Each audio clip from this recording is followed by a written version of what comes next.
Fire hitting at least one of the would-be robbers. He says it was either him or them.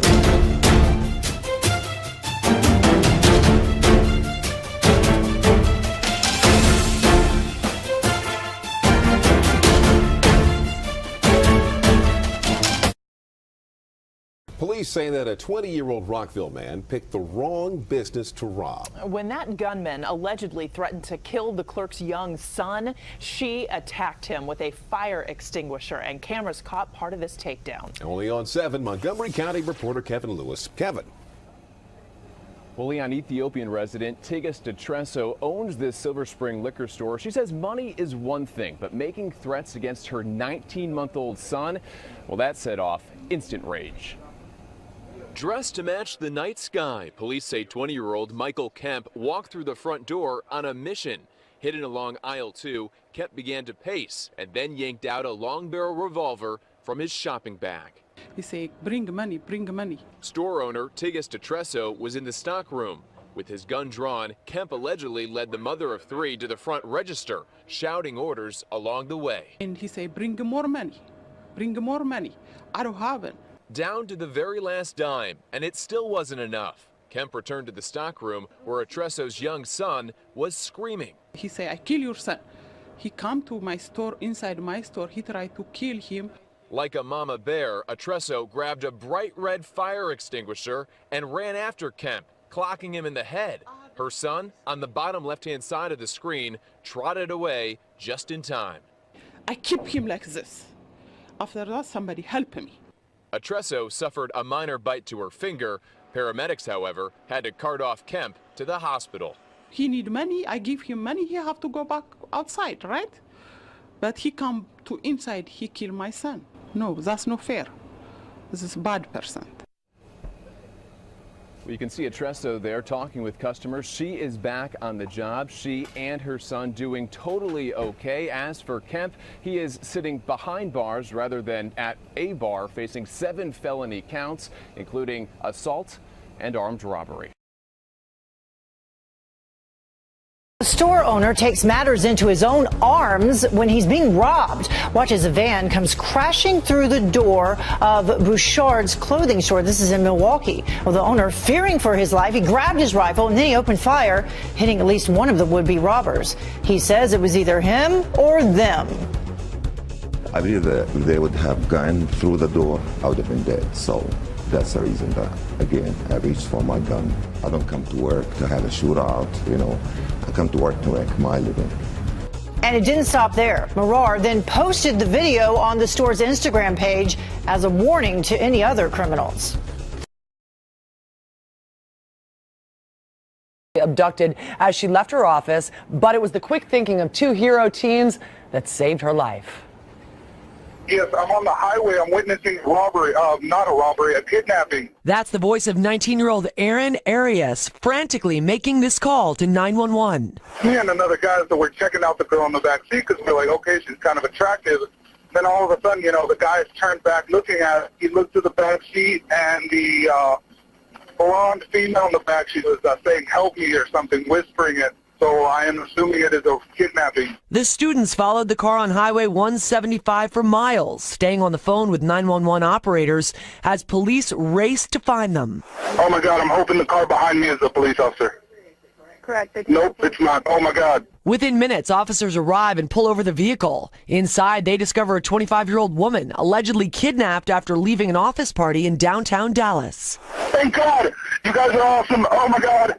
Oh, my God, get him! Oh, my God! Police arrested the driver of the car, Charles Atkins Lewis Jr., charging him with aggravated kidnapping. He remains in jail.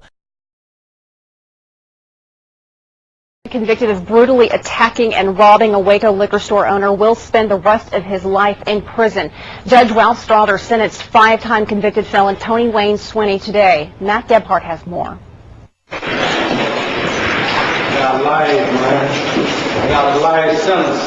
The ruling wasn't just based on this August attack on Waco store owner Martha Jane Ezon. Tony Wayne Swinney has been in and out of prison in past years for felonies. He had a chance to come back into society and be productive, and he didn't do it. And the crimes got more violent as he committed them. Prosecutors also called victims of crimes that Swinney has confessed to but hasn't been prosecuted for yet, like this assault and robbery at a McDonald's in Grand Prairie last July. As the life sentence was announced, there were cheers and tears from Izar's family before they had one last chance to tell him face-to-face about the pain they say he caused Martha, her grandchildren who witnessed the crime, and the entire family. I'm glad that he got life. I don't think it's good enough for him.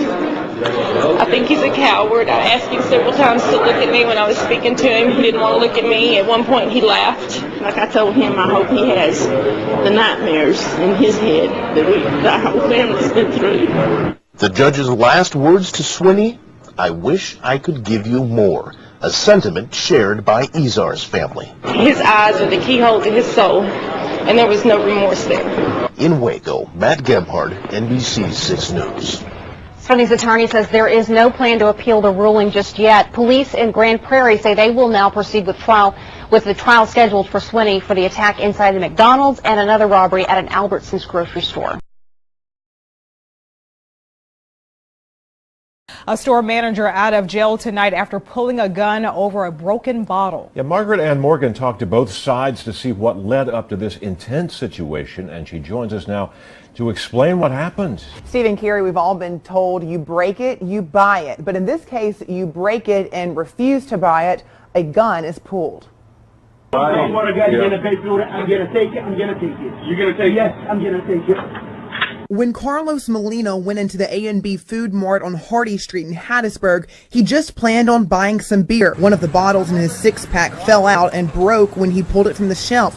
And that's when, he says, an angry store manager approached him. Right off the back, he was real aggressive. This video posted on Molina's Facebook page shows the manager, Mohsin Galeb, pulling a concealed gun from his back, cocking it and briefly pointing it at Molina's head. Galeb's lawyer calling him a good man who works long hours at the business. I'd be hesitant to say stepped out of line. The lawyer says several police arrived after being called to the gas station, and the two men apologized. But Molina filed charges, and Galeb was arrested after appearing at the Hattiesburg Police Department Friday afternoon. For Galeb's lawyer, he still has questions about what happened prior to the gun being pulled. I don't know exactly what led up to the incident that I saw in the video. The customer tells us he would have paid for the items if Galeb did not use such force. The store manager is charged with assault by threat, exhibiting a deadly weapon, and carrying a concealed weapon without a permit. In Judge Ian Richards' courtroom, being ordered to jail in a domestic violence case does not sit well with this defendant. In a rage, he flies toward his ex-girlfriend, who had sought a restraining order against him. But suddenly, help from the bench. Judge Richards jumps down from his perch, helping protect Nicole Ward. Soon, police officers move in and help restrain her ex. It hit me like 5 or 6 times in my head. So I'm trying to block him, and my attorney trying to stop him from hitting me. And then from what I seen the judge down. I see all the other people around me trying to get this man off me. And I'm saying, please stop hitting me. He hit me in my head 2 times. They hit me back here 2 times. Eventually, order returns to this courtroom, and defendant John Charles Reese is back, facing more charges, resisting arrest and domestic battery. Lee Powell, The Associated Press. If we will serve 10 days for contempt of court. You go now. It's a scene Wayne County Court security officer Adam Dodson had only witnessed in training videos. I've worked there for 3.5 years, and this is the first time anything that serious has happened. But watch again as he jumps into action when Melissa Hardwick lunges at family court judge Jennifer Edwards. And even once Dodson is out of the picture, on top of her on the courtroom floor, she continues to fight back. Hands behind your back. You just hurt yourself. Put your hands behind your back. She wiggled quite a bit trying to get out of the handcuffs and trying to keep from being arrested, even though she was being placed under arrest. And I had to use a the right amount of physical force to stop her actions. It started only seconds after Hardwick and her ex-husband were called before Judge Edwards. He'd filed a DVO against her. But I need you to tell me briefly, in your own words, what happened to cause you to ask for a domestic violence order. Hardwick's ex was explaining the situation when Hardwick interrupted.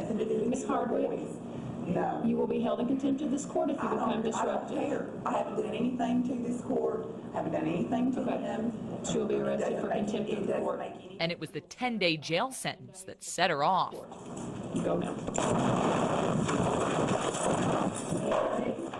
My adrenaline was pumping and I did sweat a little bit, but everything went fine and nobody was injured. So Except Hardwick came away with a few cuts and scrapes on her face. And Dodson came away with some unexpected on-the-job training. Everybody pretty much gave me a pat on the back, said a good job, and we're quite a bit really prepared for next time.